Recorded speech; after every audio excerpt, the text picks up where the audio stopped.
Last video, we built a folder of Markdown files that made a Salesforce agent noticeably smarter. That folder still sits on a laptop, readable by one machine. Today it goes somewhere bigger, a place any agent in the company can query, not just the one sitting next to the files.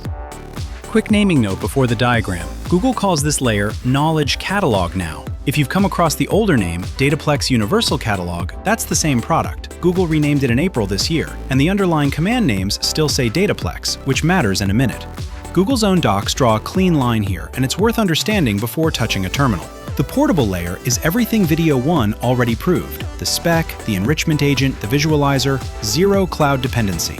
A folder of files works on any machine with a text editor. The enterprise layer is Knowledge Catalog.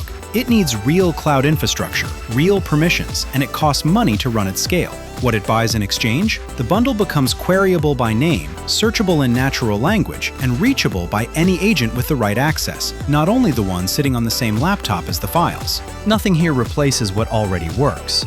This is what you gain if you choose to push further, not a required next step. 5 things before we touch a terminal. 1. A Google Cloud project with billing active, since Knowledge Catalog runs as a paid service measured by usage. 2. Catalog edit permission on that project. At minimum, the Dataplex Catalog Editor role, which covers creating the entry group and pushing entries into it. A link to Google's full role reference sits in the description. Grab Dataplex Viewer as well if a teammate only needs to search. 3. The gcloud CLI installed and authenticated on your machine, specifically Application Default Login, since the sync tool borrows gcloud's credentials. 4. Git, plus a recent node with npm. The sync tool isn't on the npm registry. Careful here, a package by the same name exists there, and it's an unrelated Kafka utility. So we build it from Google's repo, which takes about a minute. 5. The Salesforce OKF folder from the last video, sitting somewhere on disk. If you skipped that one, grab the sample bundle linked below instead. Got all 5? Let's sync it up. The tool doing the actual work today is called KCMD, the command line face of what Google names metadata as code. Think of it like Git, except the thing being versioned is your catalog metadata instead of source code. First, build it from the official repository. The finished binary lands in the dist folder. One alias makes it feel installed. Next, the bundle needs a home on the cloud side, an entry group. Notice the old product name inside this command. That's the rebrand aside from earlier paying off. Now initialize a workspace pointing at that entry group. The KB flag matters. It tells KCMD this is a knowledge base of Markdown documents, not a BigQuery dataset full of tables. This creates a small manifest file called catalog.yaml. It doesn't touch our Markdown bundle. It just tells KCMD where the cloud side of this sync lives. Run a pull next just to confirm the connection. An empty result here is expected. Nothing lives in the entry group yet. That's exactly what today fixes.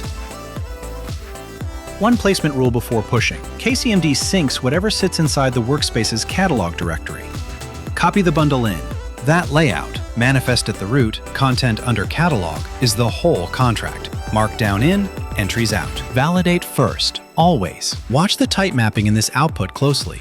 Our front matter uses a custom type value, Salesforce object, and that's not a type Knowledge Catalog recognizes out of the box. KCMD handles this gracefully. Any custom type falls back to a generic catalog type automatically, so the push doesn't fail, it just files the entry under a broader category. Worth knowing before it happens, not after. Everything checks out, so the real push, watch the file paths become entry names one by one. The full path carries over, so a file at objects/account.md becomes an entry named objects/account. Front matter maps onto the entry's structured metadata, and each markdown body lands intact on the entry's overview, links and all. That's the whole operation. A folder that only one laptop could read a minute ago now exists as a queryable, governed entry group. Same proof structure as last time. Does this actually change what an agent can reach? Open Knowledge Catalog search and type a question in plain language. Something like, what tracks renewal dates for an opportunity? No exact file name, no exact field name. Natural language search is a preview feature at the moment, so expect the interface to keep evolving. The renewal entry surfaces near the top, description and overview intact, pulled straight from the file we wrote last video. Nobody retyped this content into a cloud form. The Markdown did the work twice, once for a human reading it locally, once for a governed catalog searchable company-wide. And Knowledge Catalog ships its own remote MCP server, also in preview, hosted by Google at dataplex.googleapis.com/MCP. Any agent with the right access can pull this exact entry the same way Claude Code pulled Salesforce schema back in Video 1. Same protocol, new source. No server of your own to run.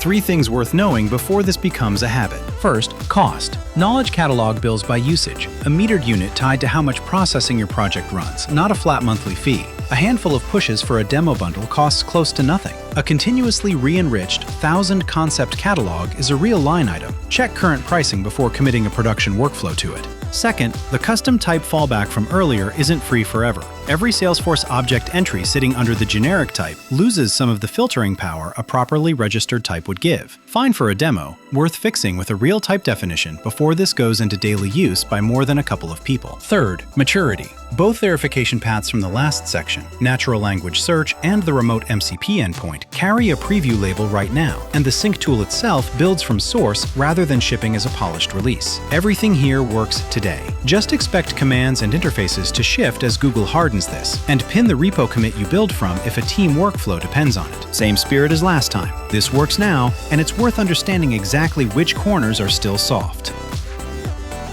A folder of Markdown files just became a company-wide agent-queryable catalog, and the same 5 files did both jobs without a rewrite. If you want the exact commands in the catalog.yaml from this build, grab the link below.